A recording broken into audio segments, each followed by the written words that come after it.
সব সময় যদি অত্যাধিক পরিমাণ মশলাপাতি দিয়ে ডিমের ঝোল, ডিমের কারি বা ডিমের ডালনা খেতে ভালো না লাগে, তাহলে একবার এইভাবে ঝালঝাল করে ডিম ভুনা বানিয়ে খেতে পারেন।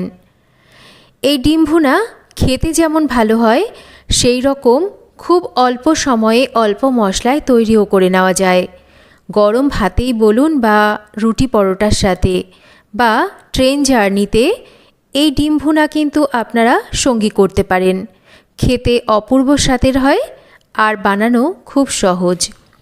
ডিম ভুনা বানানোর জন্য এখানে নিয়ে নিয়েছি আমি সেদ্ধ ডিম। আমি আজকে এখানে পোলট্রির ডিম দিয়ে রেসিপিটা তৈরি করে দেখাচ্ছি। আপনারা নিজেদের পছন্দ মতন হাঁসের ডিম বা দেশি মুরগির ডিম দিয়েও করতে পারবেন। তো সেদ্ধ ডিমের আমি এই যে মাথার দিকটা আমি একটু করে ছুরি দিয়ে কাট লাগিয়ে নিয়েছি। এবার রান্নার জন্য তেল গরম করে নিচ্ছি। তেলটা গরম হলে তেলের মধ্যে অল্প পরিমাণ লবণ দিয়ে ভালো করে লবণটাকে তেলের সাথে প্রথমে মিশিয়ে নেব।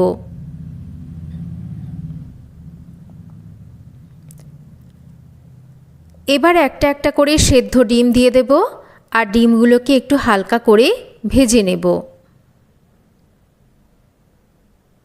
একটু সাবধানে ডিমগুলোকে নাড়াচাড়া করছি যাতে ডিমগুলো ভেঙে না যায়। মিনিট খানেক ডিমগুলোকে একটু এই রকম হালকা করে ভেজে নিয়েছি। ডিমের গায়ে খুব হালকা কিন্তু ভাজা রং ধরতে শুরু করেছে। এবার দিয়ে দেব আমি একটু হলুদ আর তার সাথেই সামান্য পরিমাণ একটু লঙ্কার গুঁড়ো দেব। একটু হলুদ আর লঙ্কার গুঁড়ো দিয়ে ডিমগুলোকে ভাজলে ডিমের রঙটা যেমন সুন্দর আসবে, সেই রকম কিন্তু ডিমের মধ্যে এই যে ঝাল, লবণ এগুলোও কিন্তু সুন্দরভাবে ঢুকবে। এবার ডিমগুলোকে একটু হালকা করে ভেজে নিচ্ছি। খুব বেশি ডিম ভাজছি না, ডিম খুব বেশি ভাজলে খেতে ভালো লাগবে না। ডিমের গায়ে যখন হালকা এরকম সোনালি রং ধরবে তখন ভাজা ডিমগুলোকে আমি তুলে নেব।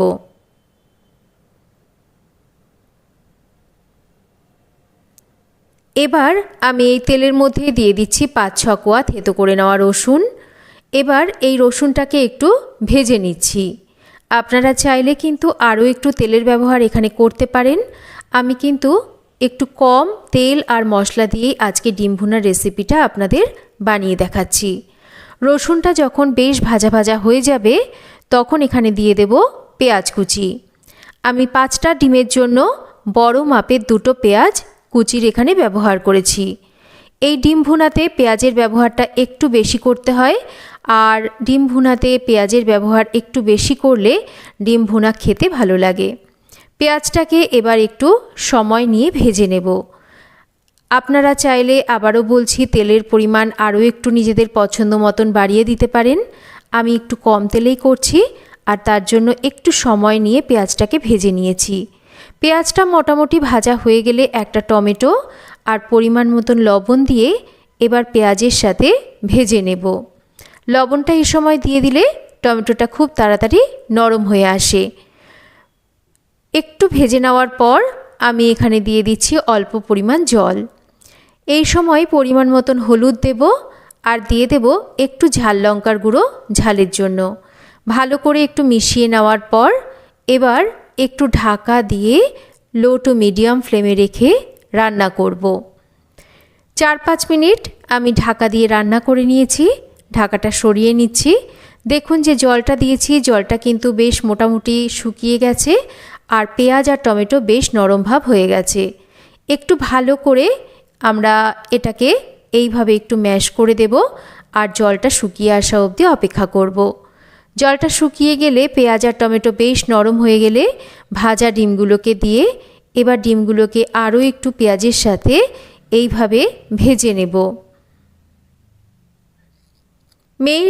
মোটামুটি এখানে 4-5 মিনিট ডিমগুলোকে একটু ভেজে নেওয়ার পর দেখুন ডিমগুলো কিন্তু বেশ ভাজা ভাজা হয়ে গেছে, পেঁয়াজ টমেটো বেশ নরম হয়ে গেছে।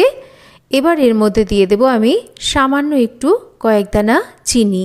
যেহেতু টমেটোর পরিমাণটা অনেকটা ব্যবহার করেছি তাই টেস্টটাকে একটু ব্যালেন্স করার জন্য আমি 2-4 দানা চিনি এখানে ব্যবহার করেছি। আর দিয়ে দিচ্ছি একটু ভাজা জিরের গুঁড়ো আর দিয়ে দিচ্ছি 4-5টা কুচিয়ে নেওয়া কাঁচা লঙ্কা। এবার ভালো করে একটু সমস্ত কিছুকে মিক্স করে নেব। এখানে ভাজা জিরের গুঁড়োর ব্যবহার করবেন, গরম মশলা কিন্তু দেবেন না। ভাজা জিরের গুঁড়ো দিলে এই ডিম ভুনার ফ্লেভারের সাথে সাথে স্বাদটাও কিন্তু খুব সুন্দর হয়। খুব অল্প মশলায় আজকে কিন্তু ডিম ভুনার রেসিপিটা আপনাদের সাথে শেয়ার করেছি। সব সময় তো খুব বেশি মশলাপাতি খেতে ভালোও লাগে না, একটু হালকা মশলায় এইভাবে যদি ডিম ভুনা বানিয়ে নেওয়া যায় খেতেও যেমন ভালো লাগে, সেই রকম এইভাবে বানিয়ে নিলে এটা কিন্তু ট্রেন বাসের জার্নিতে আমরা সঙ্গীও কিন্তু রুটি পরোটা বা ফ্রাইড রাইস বা ভাতের সাথে করতে পারি। দেখুন ডিম ভুনা সার্ভ করে দিয়েছি। খুব সহজভাবে রেসিপিটা শেয়ার করেছি। আশা করছি রেসিপিটা আপনাদের ভালো লাগবে। ভালো লাগলে অবশ্যই একটা লাইক করবেন আর রেসিপিটা শেয়ার করবেন। আর যদি চ্যানেল সাবস্ক্রাইব করা না থাকে চ্যানেলটাকে সাবস্ক্রাইব করবেন। আর আপনারাও একবার বাড়িতে এইভাবে খুব সিম্পলভাবে ডিম ভুনা বানিয়ে দেখতে পারেন। আশা করছি আপনাদের এই ডিম ভুনার রেসিপি সকলের খুব পছন্দ হবে। তো আজকের মতো এই পর্যন্তই। আবার ফিরে আসবো অন্য কোনো দিন নতুন কোনো ভিডিওর সাথে।